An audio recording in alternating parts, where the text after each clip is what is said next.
Hello, and welcome to the Daddy Lessons podcast with me, Dashia D. Um, this is the first episode, so it'll be more of a introduction to who I am and why this podcast, right? So, Dashia D, full name is Dashia Drayton, but Dashia D for short. And I am a social worker. I am a daughter, a sister, a cousin, a mentor, a black woman, a lot girly, all the things from Charleston, South Carolina. Um, and yeah, this is my third podcast. So hopefully third time is the charm. This podcast is honestly meant for me to explore family dynamics. And I know that could sound a little like daunting to some, right? But it's not supposed to be this super heavy thing, right? Every time you listen. So we're going to share stories. Some are going to be funny. Some are going to be thought provoking. Some may be heavy. We're going to have those hard conversations. I am a fan of talking things through and unpacking, right? But also, I have learned that sometimes I deal with hard things through laughter, making jokes. Of course, jokes when it's appropriate. Um, but yeah, that is the plan for this show, and I really hope that when you tune into it, you leave it uh, feeling something, right? Whether that is relatability, knowing that it's not just you, you're not alone, or maybe thinking about how does it resonate for you, things that could things that you could work on, things that you may want to do differently in your family. um, so one thing that I want to do is, for a lot of the episodes, I want to show y'all a picture, and with that picture, let me see, with that picture you'll get to just see little glimpses of my story and whoever else I invite on story, right? So there's baby Daisha D.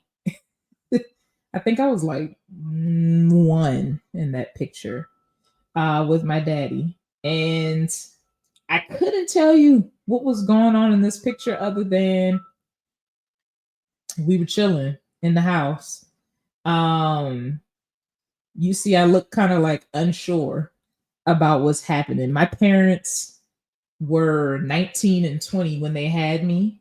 So I think we were all just figuring it out together, honestly. um, but when I thought about making this podcast, a lot of times people joke about how black women, we tend to excel at everything in life with the exception of love, right? And there's plenty of shows about dating and sex and relationship advice and things like that. That's not what this is.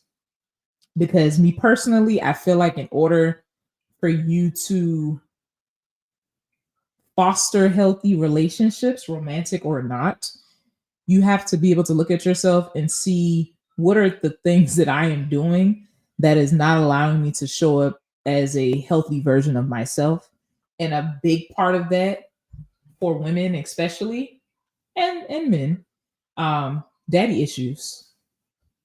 Daddy issues is a huge uh huge epidemic. I'll go with that. It's something that we know exists, but we don't really discuss it a whole lot, right? And if we do, people kind of just throw it out there, laugh it off, and move on. Um, we don't, I don't feel that we take it as seriously as we probably should, and kind of unpack like what does that even mean? Because I'll be honest, so when trying to figure out a name for this podcast, daddy issues is the first natural thing to come to mind. And then I looked it up. There's a bunch of other shows with daddy issues as the name. But I honestly always hated that term. I always hated the term daddy issues. It always sounded so like, I think there's a lot of shame attached to it.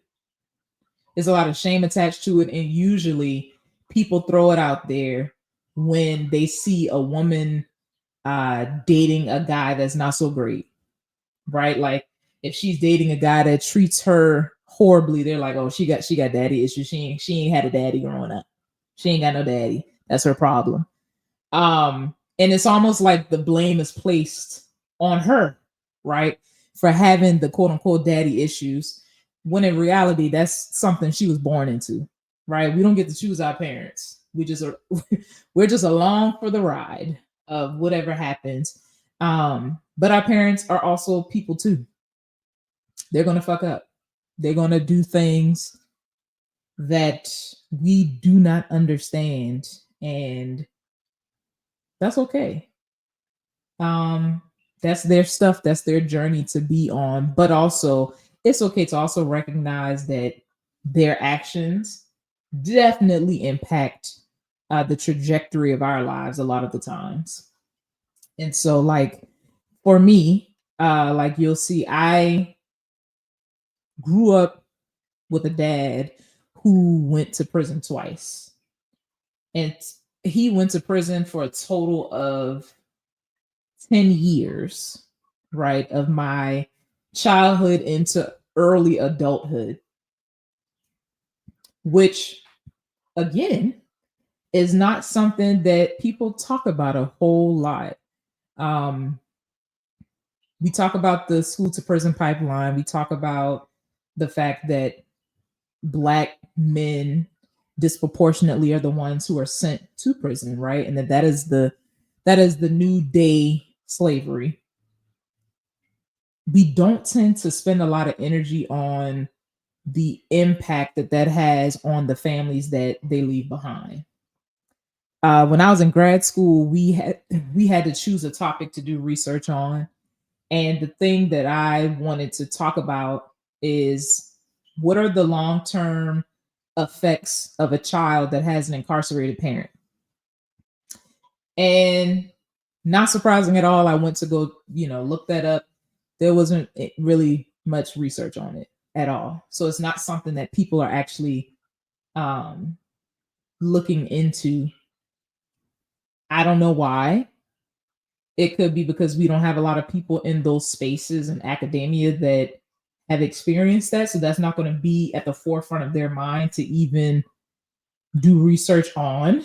But it is something that it's something to look at and consider, right? Because when someone goes to prison, of course, that's going to have a lot of impact on them as an individual, their physical health, their mental health, all of those things. But imagine being a kid and you have your parent, and then all of a sudden they're gone, right? For years at a time. And if you are in a family where they're not honest with you about where your parent is, you're kind of just in the blind, right? So, what does that do to a kid?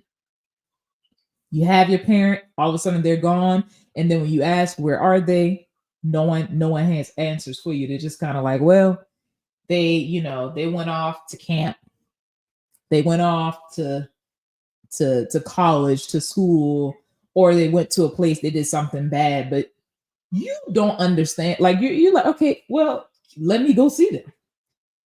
And in some cases, parents may decide to go take that kid, and in other cases, they may not. In my case, I didn't have that option to go see my dad during those years that he was gone. So when he was gone, he really was gone.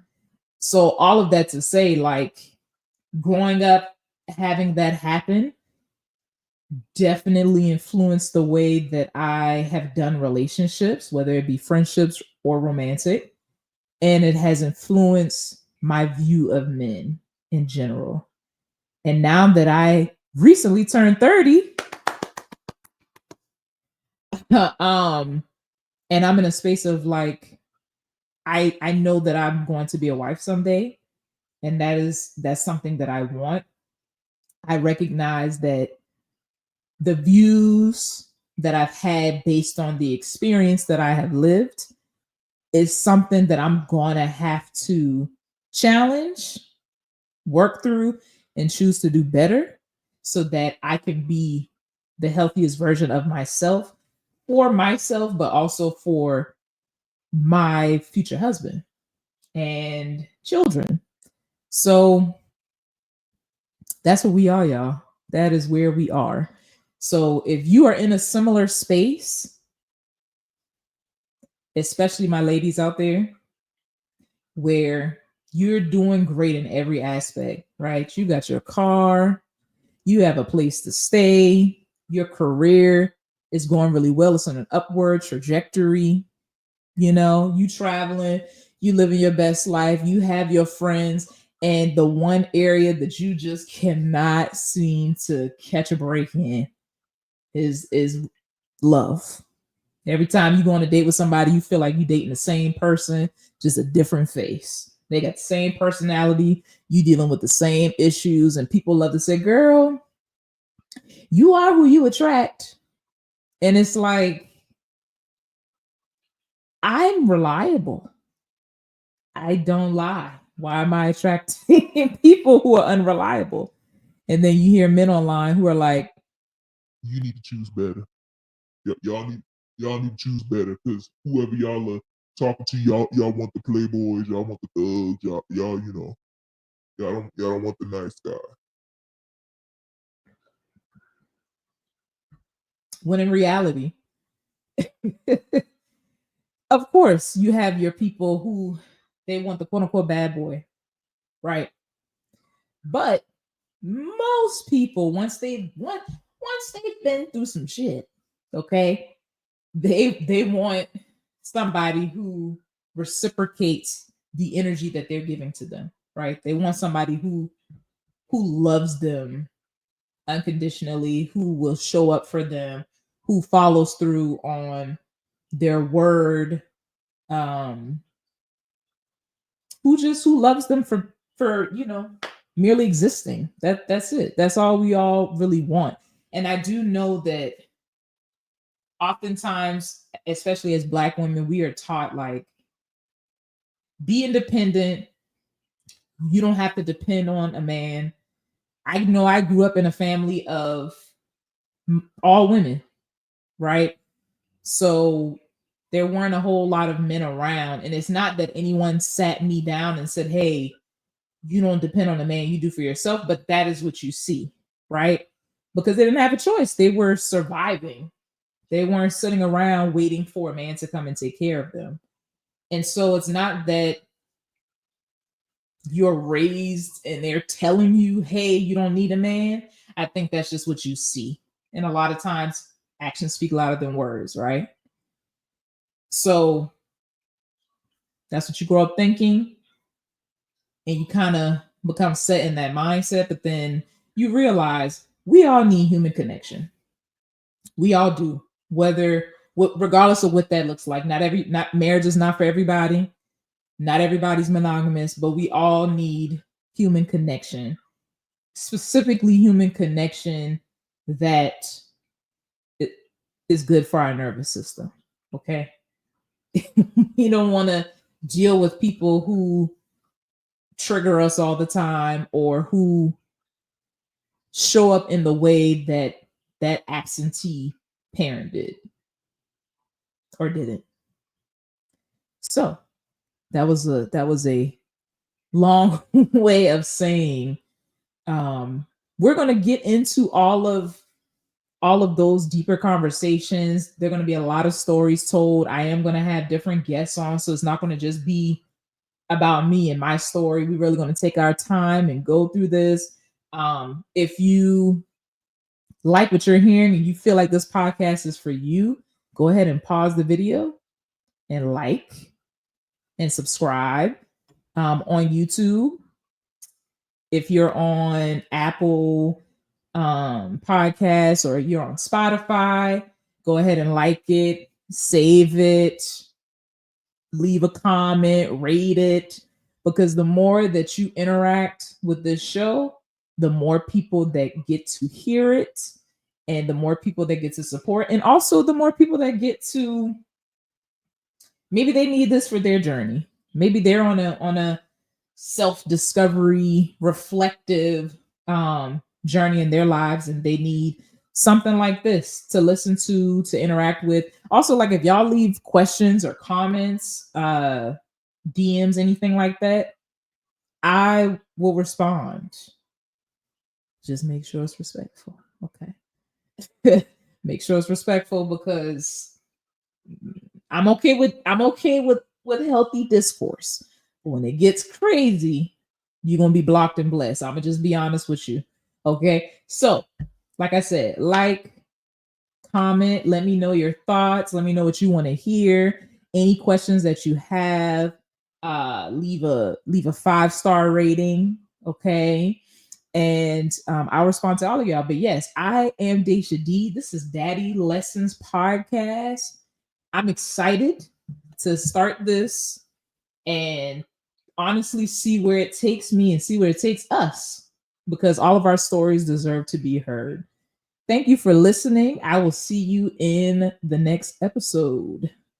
Join us every other week for a new episode and become a part of the Daddy Lessons Podcast community, because everyone has a story and every story deserves to be heard.